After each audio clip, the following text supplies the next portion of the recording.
Cantik, kaya, dan pintar adalah tiga kata yang mewakili Elle Woods, seorang pengacara cantik yang selalu sukses menangani kasus-kasusnya. Assalamualaikum warahmatullahi wabarakatuh. Thank you banget buat kamu yang udah klik video ini. Aku Awan dan welcome to Awan Studio Channel.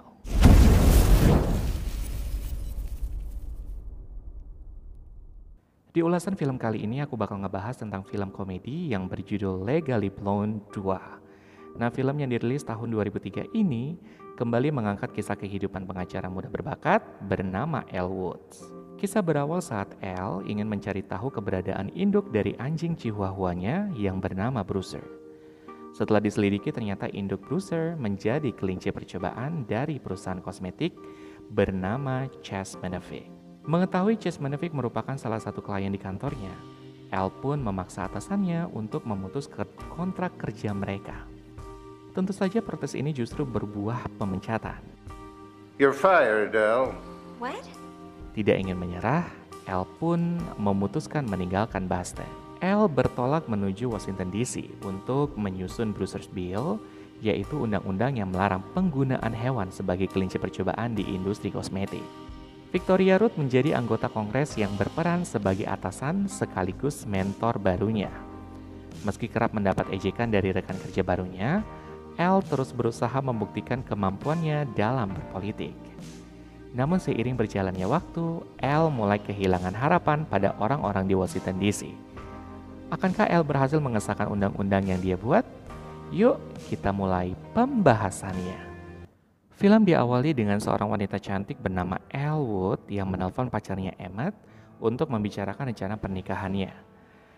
Singkat cerita, Elle yang sedang asik menelpon pacarnya pun tiba-tiba mendengar anjing kesayangannya Bruiser menggonggong. Seketika Elle pun teringat tentang ibu Bruiser yang juga harus hadir di pernikahannya. Elle yang memang sangat sayang dengan anjingnya pun menyewa detektif untuk menemukan keberadaan ibu Bruiser. Scene berikutnya diperlihatkan Elle yang mendapat pujian dari bosnya karena telah memuaskan kliennya. Tidak lama berselang, si detektif pun datang menemui Elle dan memberikan hasil kerjanya. Ternyata ibu Bruiser merupakan kelinci percobaan di perusahaan Chase Manavik. Setelah mencari tahu tentang perusahaan ini, Elle tahu kalau perusahaan kosmetik ini merupakan salah satu kliennya.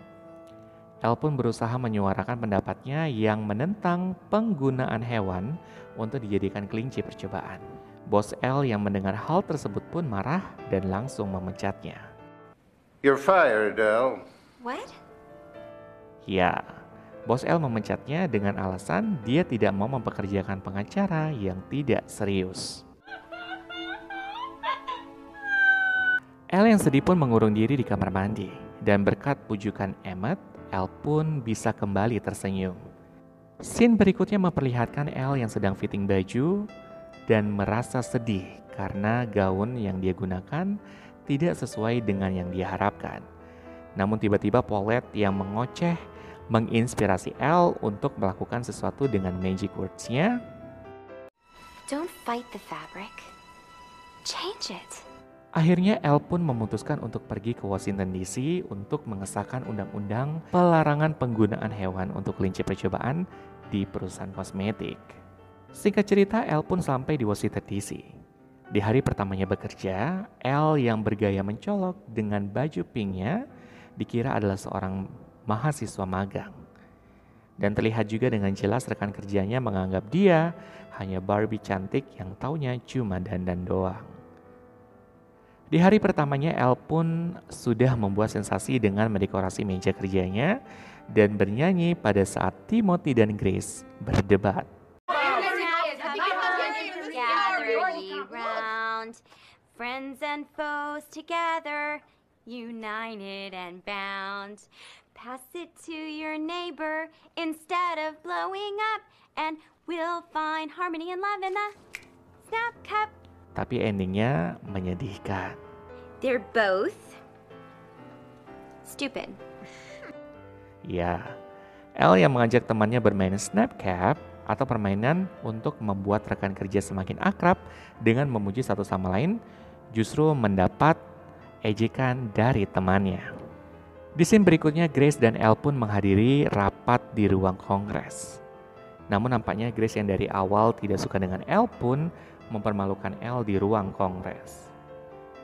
Elle yang secara lugu memperkenalkan dirinya secara detail dan tujuan untuk membuat undang-undang Brewster. Tapi sayangnya Libby Hauser, salah satu anggota Kongres yang menjadi juru bicara di hari itu, marah karena Elle tidak menyertakan dokumen-dokumen pendukung untuk apa yang dia bicarakan.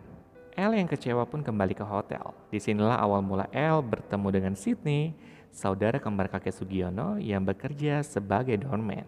Scene berikutnya Elle yang sedang jalan-jalan di taman melihat seorang pria yang memarahi gelandangan, dan pria itu adalah Stanford Mark.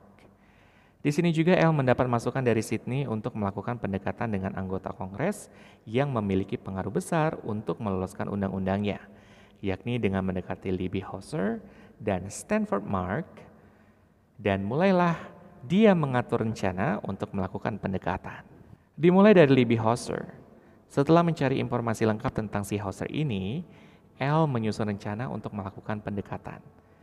Setelah mendapatkan informasi dari Paulette, Elle pun langsung menuju ke salon langganannya. Awalnya Hauser tampak kesal karena Elle SKSD alias sok kenal sok dekat. Tapi ternyata Libby Hauser merupakan salah satu anggota Delta Nu, yakni komunitas wanita-wanita cantik, pecinta fashion dan olahraga. Seketika mereka pun menjadi akrab dan Elle pun berhasil mendapatkan perhatian dari Libby Hauser. Nu, Delta! Nu, Delta! Misi berikutnya adalah Stanford Mark. Tanpa Elle sadari, ternyata orang yang dia bantu di taman adalah si Stanford Mark.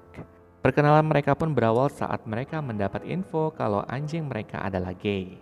Your dogs are gay. Disitulah Elle yang tahu kalau orang di sebelahnya adalah Stanford Mark memanfaatkan situasi tersebut.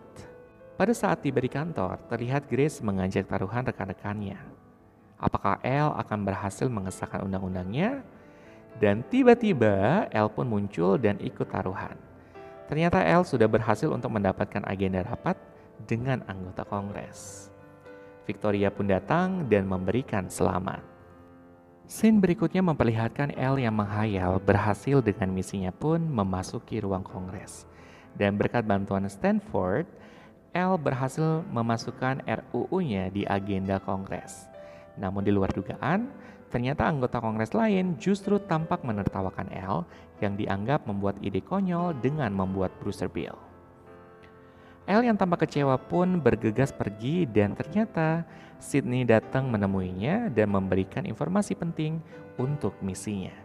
Dan itu adalah informasi penting tentang anggota Kongres lain, dan di scene ini juga terlihat Victoria yang secara mencurigakan menerima telepon dari seseorang. Elle yang mendapatkan kesempatan mempresentasikan RUU-nya pun menggunakan cara unik, yakni mencari tahu informasi tentang anggota Kongres yang menggunakan produk kecantikan dengan kode rahasia. Hal tersebut pun mengejutkan anggota Kongres lain karena Elle menjelaskan apa yang mereka pakai adalah derita bagi hewan-hewan yang dijadikan kelinci percobaan. Singkat cerita, Elle pun berhasil mendapatkan tepukan tangan dari seluruh anggota Kongres. Brewster's Bill! Brewster's Bill! Hold legislation for our time! Dan pada saat RUU-nya hampir disahkan, tiba-tiba Victoria pun datang. Dan secara mengejutkan, Victoria membatalkan dukungannya untuk Elle. Karena Victoria adalah orang yang membiayai RUU Elle atau undang-undang yang Elle mau sahkan. Elle yang tampak kecewa pun mendapat penjelasan kalau Grace adalah dalang di balik ini semua. Victoria bilang Grace yang menggagalkan aksi Elle. Elle yang tampak kesal pun datang ke sebuah bangunan tua dan mengutarakan kekesalannya dengan berbicara kepada patung. Tapi tiba-tiba Timothy dan rekan-rekan kerja yang lain datang memberi dukungan untuk Elle. Mereka juga memberikan cara lain untuk mengajukan RUU-nya, yakni dengan mendapatkan 218 tanda tangan dari seluruh anggota Kongres. Elle yang tampak menyerah pun mendapat kepercayaan diri lagi. Scene memperlihatkan situasi kantor yang sepi. Ternyata seluruh karyawan resign untuk mendukung Elle. Tinggallah Grace seorang. Misi pun dimulai. Diawali dengan Libby dan Stanford yang menandatangani petisi untuk meloloskan Brewster Bill. Setelah menunggu lama, ternyata hanya mereka berdua saja yang menandatangani petisi tersebut. Dan terlihat jelas anggota Kongres lain sibuk menggibah. Elle pun mulai menyusun rencana untuk melakukan pendekatan dengan anggota Kongres lain.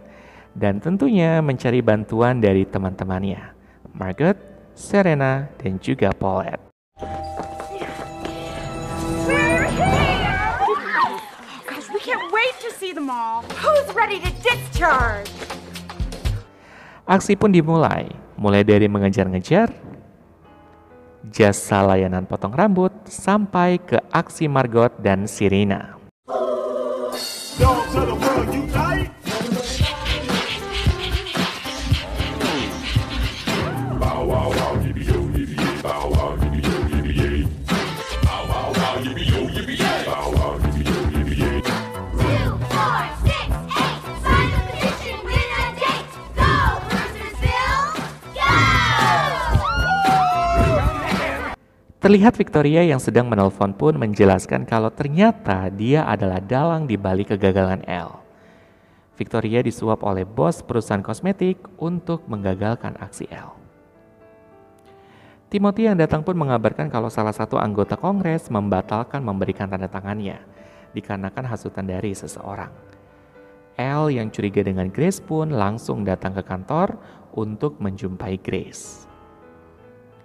Di kantor pun Elle bertemu dengan Victoria dan di sini juga terlihat Victoria memberikan informasi kalau Elle bisa kapan saja menjemput Ibu Brewster. Hal ini dikarenakan bos perusahaan kosmetik melihat kerja kerasnya.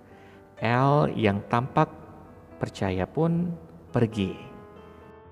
Ternyata Elle bertemu dengan Grace dan memintanya untuk tidak ikut campur dengan urusannya.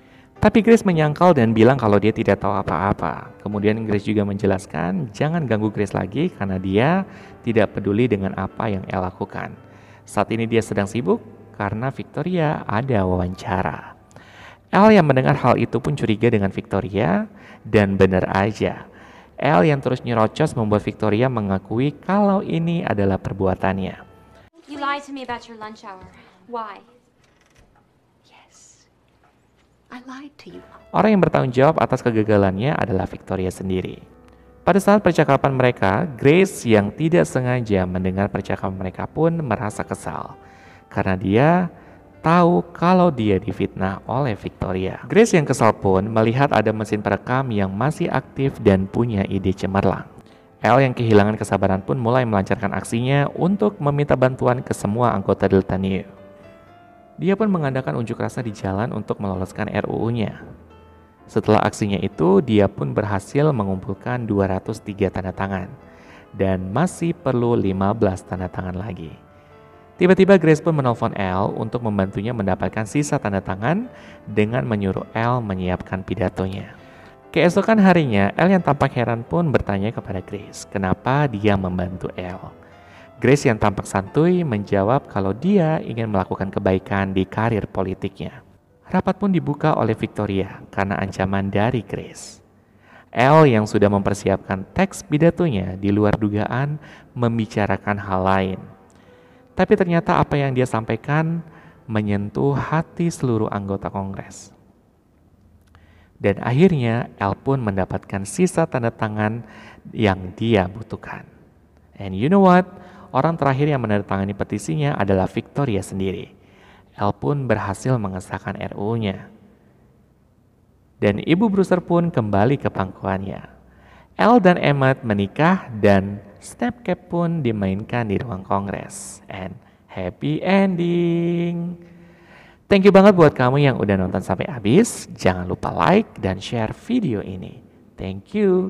Bye.